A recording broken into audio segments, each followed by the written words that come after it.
بسم اللہ الرحمن الرحیم۔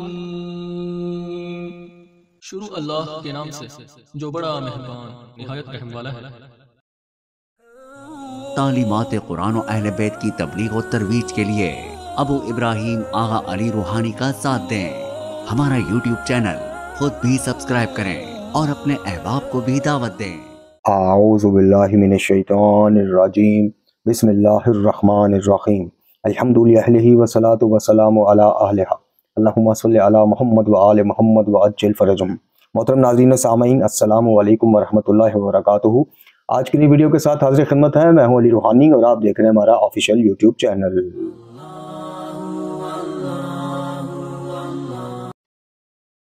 محترم ناظرین و سامعین، آج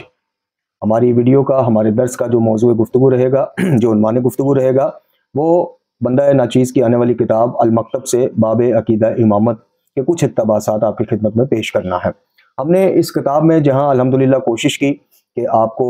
مکتب کا تعارف، فادیان مکتب کا تعارف، یعنی شہادہ معصومین علیہ السلام کی مختصر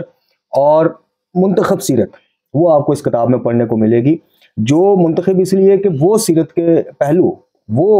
جو سیرت اہم اہل بیت یا سیرت سرکار محمد وآل محمد علیہ السلام کے پہلو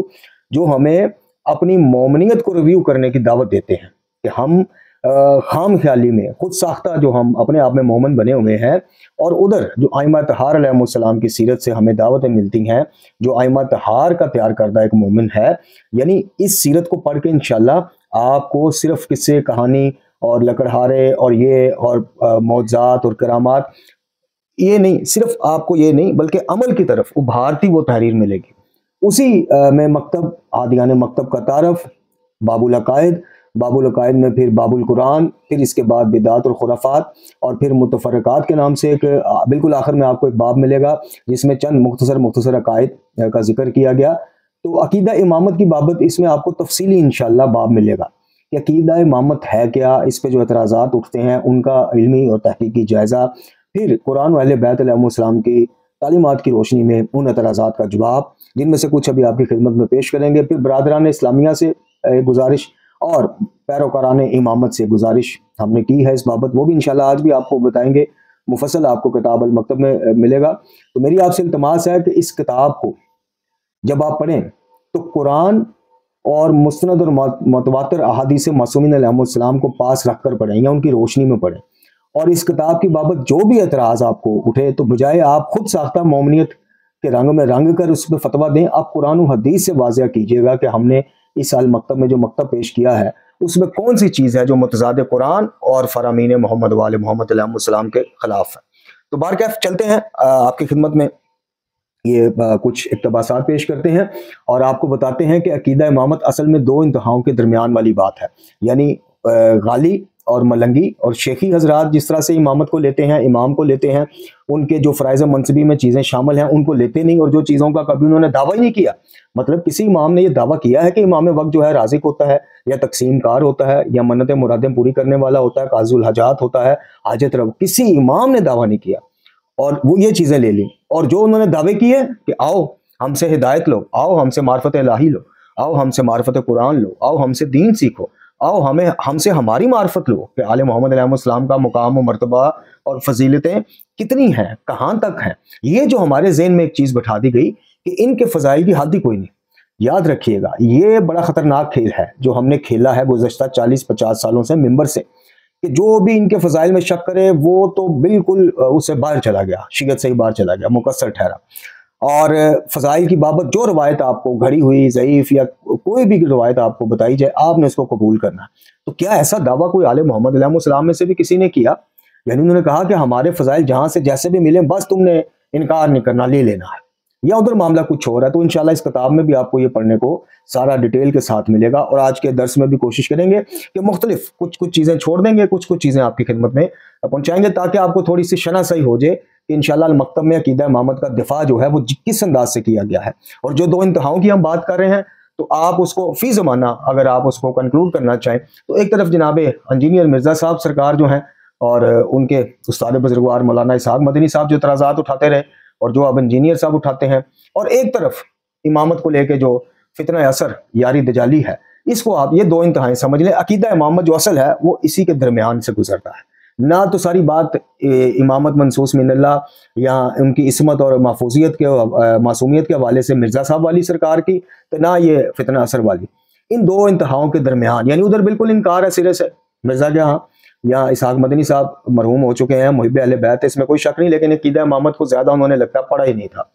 خیر پڑھا بھی ہو تو انہوں نے اس کو اس طرح سے پیش کیا کہ جس طرح سے بالکل ایک سمجھے بغیر یا سمجھتے بوجھتے ہوئے بس ایک چڑھائی کا وہ انہوں نے کیے رکھا کہ جی قرآن میں کہاں ہے، یہ ہے. اب قرآن مجید فرقان حمید میں جو چیزیں استدلال کے طور پہ مکتب تشیع کے حوالے سے طرف سے پیش کی جاتی ہیں اس کو سرے سے نظر انداز کر دینا بھی زیادتی ہے جی. اور ادھر جو امامت کو لے کے چڑھ دوڑتے ہیں، نبوت سے افضل ہے امامت، اور یہ غالی ملنگوں کے عام طبقے کی بات نہیں، یہ ائمہ اطہار علیہ الصلوۃ والسلام کے جو جانشین بنے ہوئے ہیں، جو وارثان بنے ہوئے ہیں، بلکہ وارثان انبیاء بنے ہوئے ہیں، بڑے بڑے نام، یہ ان کا ابھی عقیدہ ہے کہ سوائے رسول اللہ صلی اللہ علیہ وسلم کے ائمہ اطہار جو ہیں باقی تمام انبیاء سے افضل ہیں، اور اسی طرح امامت کا جو عقیدہ ہے وہ نبوت سے افضل ہے. حالانکہ اس چیز کی اس میں کوئی واضح آیات قرآنی، ایک آیت قرآنی جناب ابراہیم علیہ الصلوۃ والسلام خلیل اللہ کے حوالے سے لے آتے ہیں کہ جناب ان کو اللہ تعالیٰ نے امتحان لیا، نبوت ان کے پاس پہلے تھی تو ان کو امامت سونپ دی. تو اس سے ثابت ہوا کہ جناب جو چیز ان کے پاس نہیں تھی وہ امامت تھی، پھر اللہ تعالیٰ نے ان کا امتحان لیا، قرآن کہتا ہے کہ وہ کامیاب ہوئے تو ہم نے ان کو لوگوں کا امام بنا دیا. اب بات یہاں پہ رک کے ذرا، یہ انشاءاللہ آپ کو المکتب میں ملے گی تفصیل، لیکن یہاں رک کے ایک منٹ سوچیں کہ جناب ابراہیم علیہ الصلوۃ والسلام کسی نبی کے وصی تھے یا امام تھے صرف، یعنی جس طرح ائمہ اطہار ہیں کہ نبی نہیں ہے امام ہے، یا جناب ابراہیم خلیل اللہ جو ہیں وہ اللہ رب العزت کے برگزیدہ بندے، پیغمبر، اور اس کے نبی، اس کے رسول اور اولو العزم پیغمبران میں سے ان کا شمار، اور اس کے بعد ان کو اعزازی ایک اور عہدہ ملا امامت کا. تو اگر تو وہ پہلے کچھ نہ تھے، صرف صالحین اور متقین میں سے تھے، اور اس کے بعد کہا گیا کہ جناب ان کو ہم نے امام بھی بنا دیا، پھر تو ٹھیک ہے. لیکن جب ان کو ایک مرکزی عہدے کے نام سے یاد کیا جاتا ہے اور اس منصب کے حوالے سے ان کی پہچان ہے، اس کے بعد قرآن کہتا ہے کہ ان کو لوگوں کا امام کا مطلب کیا ہے، یعنی پیشوا، جس کی اقتداء کی جائے، جس کی پیروی کی جائے. تو صرف اس چیز کو لے کر اب تمام اولی العزم پیغمبران سے ائمہ اطہار کو افضل کہنا اور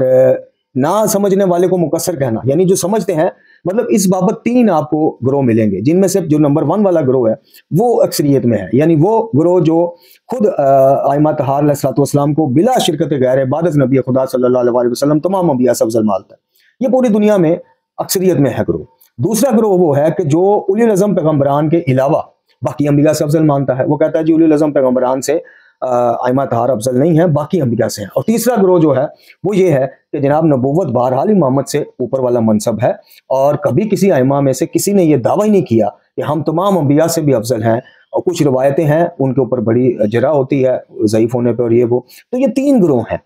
اب 2 انتہاؤں کے درمیان جو ہم نے کہا عقیدہ امامت ہے، اس کی وجہ یہ ہے، اور یہ خود ائمہ اطہار نے کہا کہ ولایت آل محمد علیہ السلام کو کوئی عام بندہ، یعنی مفہوم پیش کر رہا ہوں، اس کو لے ہی نہیں سکتا، یا ادھر ڈول جائے گا، یعنی سارا بوجھ ادھر ڈال دے گا، بالکل خارجی اور ناسبی ہو جائے گا کہ نہیں یار یہ تو انہوں نے خود گاڑ لی ہیں، یہ تو بالکل معاذ اللہ سے ملا دینے والی اور انبیاء سے بڑھا دینے والی باتیں ہیں. یا پھر وہ سارا وزن ادھر ڈال دے گا، جس طرح یاری اور دیگر آپ دیکھتے ہیں کہ وہ واقعتاً وہ اس چیز کو کہیں گے کہ جناب جب تک انبیاء نے بھی ان کی ولایت کا اقرار نہیں کیا، ان کو نبوت ہی کوئی نہیں ملی جی. تو یہ بہرحال نازک سی بحثیں ہیں، لیکن اب کیا کیجئے کہ نازک سی بحثوں کے بیچ میں سے ہوتا ہوا جو راستہ ہے، درمیانی راستہ، اب وہ اپنے تئیں ہم نے طے کرنا اور تلاش کرنا، اور ہم پہ یہ ذمہ داری ہے. ہم بری الذمہ نہیں ہو سکتے. انجینئر کے پیروکار بری الذمہ قیامت والے دن عقائد کی بابت نہیں ہوں گے جی، ہمیں مرزا نے کہا تھا، انجینئر نے کہا تھا. یاری کے پیروکار اور یاری کے جو حواری ہیں وہ بری الذمہ نہیں ہوں گے یہ کہہ کر عقائد کے ضمن میں کہ جی ہم نے یاری سے سنا تو ہم نے اپنا لیا. کسی مجتہد کے پیروکار، فالوور، مقلدین بری الذمہ نہیں ہوں گے عقائد کی بابت یہ کہہ کر کہ جناب یہ بات ہم نے اپنے مجتہد سے سنی تھی عقائد کی بابت. اس کا راستہ تلاش کرنا اور عقل و فہم کے مطابق درمیانی اور احتیاط والا راستہ اختیار کرنا یہ ہمارا فرض ہے. اور یاد رکھیے گا کہ جس نے ائمہ اطہار علیہ الصلوۃ والسلام کو اولی العزم پیغمبروں سے افضل مانا، ٹھیک ہے، اس کے اوپر ہم وہ نہیں کرتے، لیکن قیامت والے دن اس بابت اگر وہ غلط ثابت ہو گیا تو آپ خود سوچیں کہ ائمہ اطہار اور اللہ کی بارگاہ میں سے اس کے لیے کیا وہ ہوگا. اور جس نے کہا احتیاط کا دامن تھاما کہ انبیاء خاص کر اولی العزم پیغمبران جو ہیں علیہم السلام ان سے افضل ہم نہیں کہہ سکتے، چونکہ ہمیں اس طرح کی ائمہ کی طرف سے کوئی بات نہیں ملتی. اگر وہ جھوٹا بھی ثابت ہو گیا تو وہ احتیاط میں رہتے ہوئے اپنا عذر پیش کر سکتا اللہ رب العزت کو کہ ہمیں کوئی واضح اس طرح کی آیت یا حدیث ملی نہیں تھی. تو اس کا بھی آپ دیکھ لیں کہ وہ گھاٹے میں پھر بھی نہیں رہے گا، خسارے میں۔ تو اس لیے عقائد کی بابت بڑے دھیان سے، بڑے احتیاط سے کام لیا کریں۔ کسی نے، آپ کے میرے کسی نے کام نہیں آنا عقائد کی بابت۔ میں پھر بار بار اس لیے وضاحت کر رہا ہوں کہ عقائد میں تقلید کوئی نہیں۔ تقلید کسے کہتے ہیں؟ کہ کسی کی بات کو بغیر دلیل مانگے اس پہ اعتماد کر لینا اور اس پہ عمل کرنا۔ وہ فروعی معاملات میں تو چل سکتا ہے، عقائد کے معاملات میں وہ نہیں چل سکتا۔ تو بہرحال اس باب کا جو آغاز ہو رہا ہے، اس میں سب سے پہلے سورہ مبارکہ جاسیہ کی آیت نمبر 16 سے ہم نے اس کا آغاز کیا، جس کا ترجمہ ہے کہ اور ہم نے بنی اسرائیل کو کتاب ہدایت اور حکومت بخشی اور پاکیزہ چیزیں عطا فرمائی اور اہل عالم پر ان کو فضیلت دی۔ اب اس آیت کو لکھنے کا مقصد کیا ہے وہ آگے آپ کو انشاءاللہ بعد میں پتہ چلے گا جب آپ پڑھیں گے۔ ابھی ہم نے اقتباسات آپ کی خدمت میں پیش کرنے ہیں۔ ہم اصول دین کے، اب اس کی ہیڈنگ ہے امامت۔ ہم اصول دین کے جس چوتھے عنوان کی بابت تحریر کریں گے وہ عنوان ہے عقیدہ امامت۔ امامت امام سے، اور امام کے معنی جو مفروضات القرآن میں راغب اصفہانی نے لکھے ہیں وہ یہ ہے کہ امام اسے کہا جاتا ہے کہ جس کی اقتداء کی جائے، جس کے پیچھے چلا جائے، یا اس کے قول و فعل کی اقتداء کی جائے، یا کوئی ایسی کتاب کہ جس کی اقتداء کی جائے وہ بھی امام ہے، جیسے کہ قرآن کو امام کہا گیا۔ بہرحال امام کا مطلب کہ جس کے پیچھے چلا جائے، جس کے قول و فعل عقائد کی بابت اس کی پیروی کی جائے۔ اب امام کی جمع ائمہ ہے۔ عام طور پر ہمارے ہاں پیش نماز کو، چونکہ نمازی اس کی اقتداء کر رہے ہوتے ہیں تو نماز پڑھنے کے عمل میں اس کی اقتداء کرنے کی وجہ سے پیش نماز کو بھی امام کہا جاتا ہے اور بولا جاتا اور لکھا جاتا ہے۔ اور اسی طرح دیگر کچھ شخصیات اسلامیہ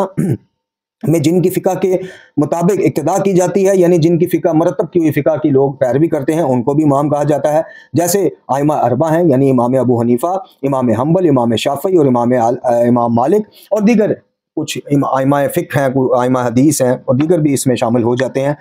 جس طرح امام احمد رضا خان بریلوی بھی ہیں، ان کی کوئی فقہ تو نہیں، فقہ حنفیہ ہے، لیکن انہوں نے اس کو اثر نو جو ترتیب کر کے فتاوی رضویہ اور دیگر اپنی تصانیف کے ذریعے رائج کیا۔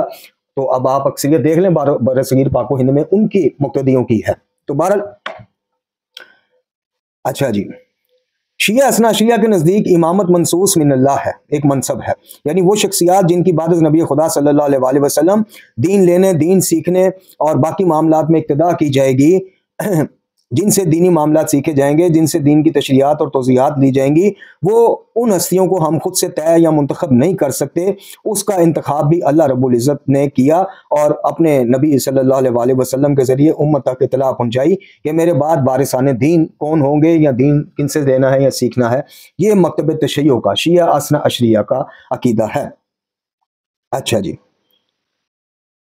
شیعہ اثنا عشریہ کے علاوہ دوسرے تمام جو شیعوں کے گروہ ہیں، ان کے نزدیک تلوار کے ساتھ جس نے قیام کیا، اس کی اقتداء کی وجہ سے بھی اسے امام سمجھا جاتا ہے۔ یعنی مکاتب جو دیگر مکاتب فکر ہیں شیعہ اس میں آتے ہیں، جیسے زیدیہ، اسماعیلیہ، بوریہ اور دوسرے تیسرے، ان کی بابت گفتگو ہمارے موضوع سے باہر ہے، لہٰذا ان کی کسی اور جگہ وضاحت کی جائے گی۔ بہرحال شیعہ اثنا عشریہ کا جس امامت پر ایمان اور عقیدہ ہے، وہ ہادیان جو ہیں وہ منصوص من اللہ اور معصوم من الخطا ہستیاں ہیں، اور پیغمبر اکرم صلی اللہ علیہ وآلہ وسلم کے حقیقی جانشین، اور شیعہ روایات کے مطابق جو پیغمبر اسلام سے مروی ہیں، اور دیگر کتب اہل سنت میں بھی ان کا ذکر ملتا ہے، یعنی ان کے تعداد 12 ہوگی۔ اہل سنت برادران کے نزدیک وہ 12 خلفاء ہوں گے، اور شیعہ مکتب فکر کے نزدیک وہ خلفاء اور امام ہوں گے، جن میں سے پہلے امام علی علیہ السلام اور آخری امام زمان امام مہدی اجل اللہ تعالیٰ فرج شریف۔ عقیدہ امامت اصل میں وہ بنیادی عقیدہ ہے جو شیعہ اثنا عشریہ اور دیگر برادران اسلامیہ کے جتنے مسالک اور مکاتب ہیں، ان میں ایک مرکزی فرق کی حیثیت رکھتا ہے، یا یوں کہہ لیجئے کہ ایک بنیادی فرق کے طور پہ ہمیشہ سے ہے اور ہمیشہ رہے گا۔ خاص کر شیعہ اثنا عشریہ جس امامت کے قائل ہیں، جس امامت کے متعلق منصوص من اللہ کا عقیدہ رکھتے ہیں، یہ اور دوسرا معصوم من الخطا، یعنی انبیاء کی طرح ائمہ اطہار کو خطاؤں سے مبرہ اور پاک ماننا، یہ وہ دو بنیادی نکات ہیں جن کی بابت دیگر برادران اسلامیہ نے ہمیشہ عقیدہ امامت کا اپنے تئیں رد پیش کیا، اور خاص کر اس کا منصوص من اللہ ہونا اور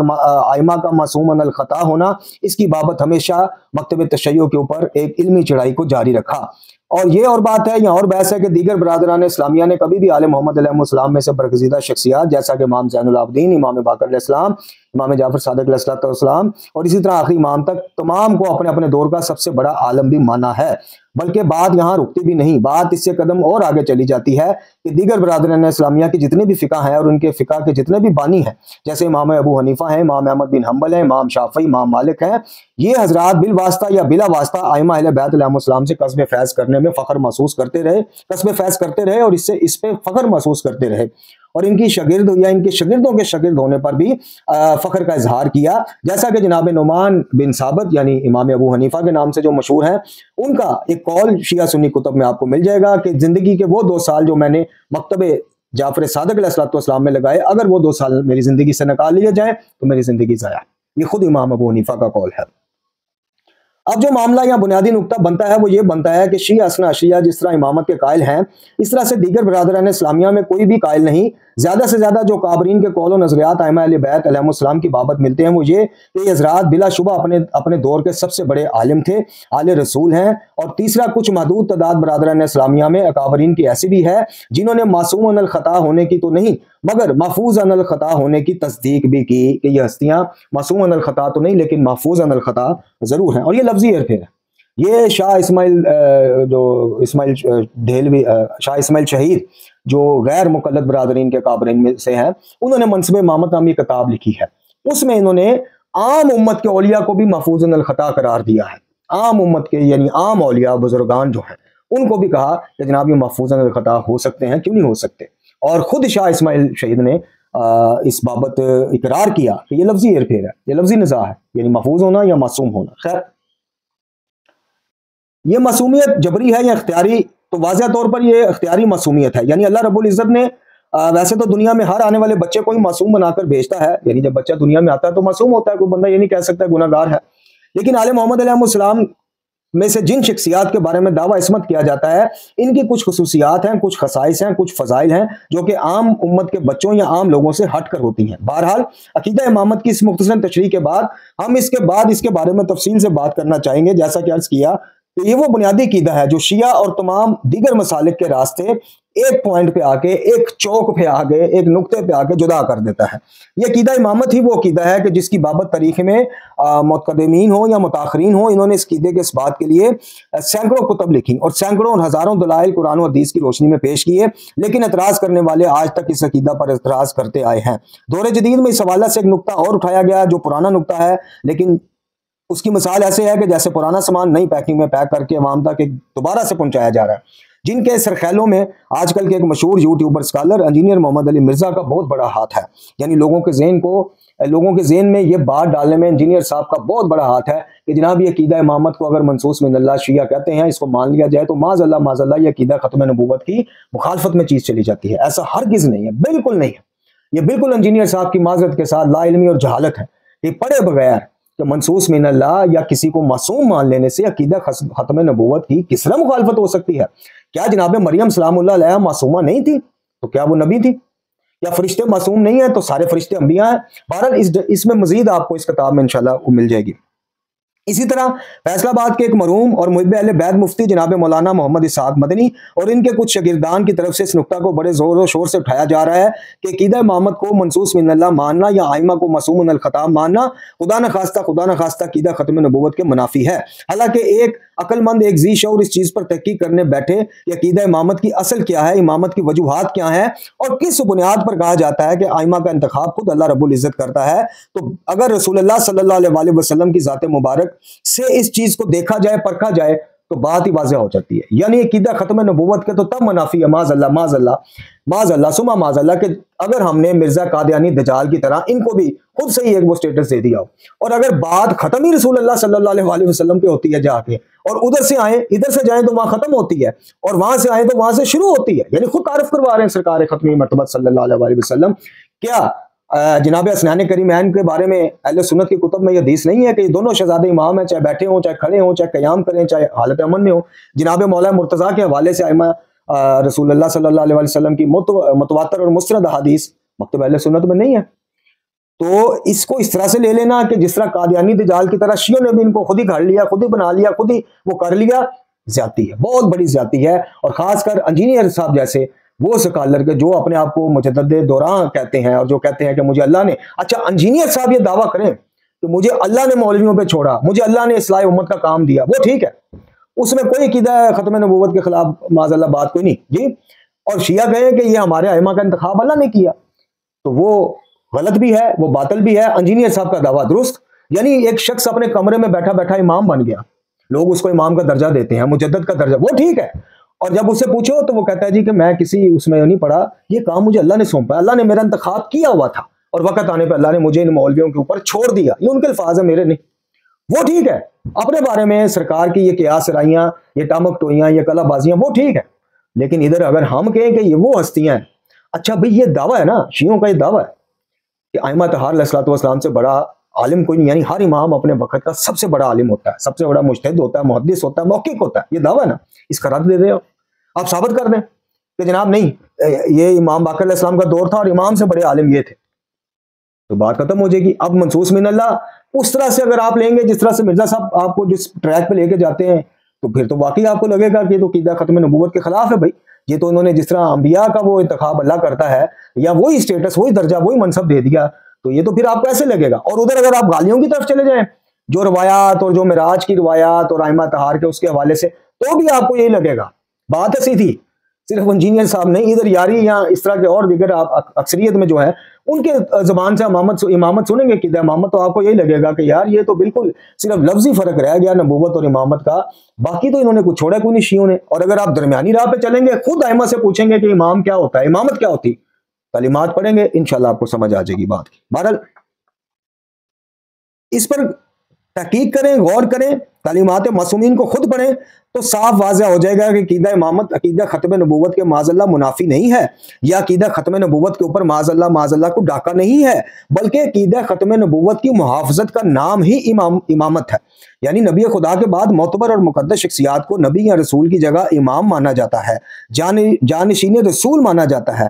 اور رسول کا وصی مانا جاتا ہے، اور یہ مانا جاتا ہے کہ رسول اللہ صلی اللہ علیہ وسلم کی سنت کی اور دین اسلام کی نشر و اشاعت کا کام یہ ائمہ کرتے ہیں. شریعت مقدسہ جب رسول اللہ صلی اللہ علیہ وسلم پر مکمل ہو گئی اور اس بات کو اقرار کیا جاتا ہے کہ اب کوئی نیا احکام شریعت اسلامیہ میں امام وقت نہ داخل کر سکتا ہے نہ خارج کر سکتا ہے، تو پھر بتائیے عقیدہ ختم نبوت کے منافی یہ چیز کیسے چلی گئی؟